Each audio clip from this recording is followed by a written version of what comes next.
بسم الله الرحمن الرحيم. سبحان الذي أسرى بعبده ليلا من المسجد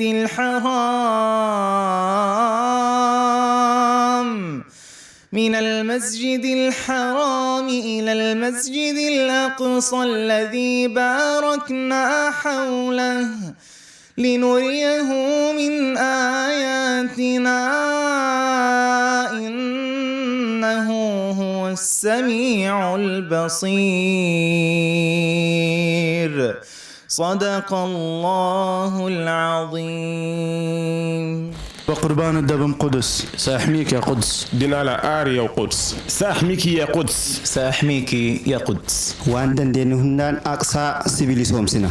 لهموك يا قدس. سأحميك يا قدس. قدس بأزادو. غادي نحميك يا قدس. برساتو untuk bebaskan Baitul Maqdis. Allahu Akbar. በምንችለው ሁሉ አቅሳ ነፃ እናወጣሻለን። سأحميك يا قدس.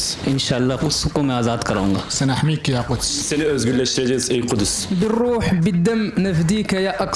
المغاربة سيحررون ويفتحون القدس. الله أكبر. أنت آزاد بكن أي قدس. ما نملك وبكل ما لدينا سنحميك يا أقصى بإذن الله. مهما قزموا قضيتك ستبقى قضية الأمة. القدس والأقصى وفلسطين هي قضية الأقصى، قضية الأمة. سنحميك، سنحررك، سندافع عنك ما استطعنا ولو كلفت ذلك الدماء. كل مغربي خصو يهز القضية ديالو، القضية ديال الأقصى ويحررها إن شاء الله. الله أكبر. يا قدس إنا قادمون، يا قدس قد حان المنون، يا قدس إنا للعدا لنستكين ولن نهون.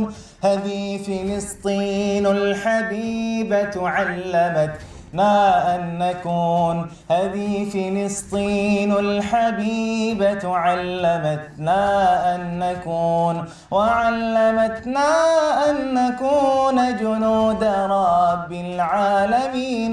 ندك عرشا للطغاة نذيقهم نار المنون.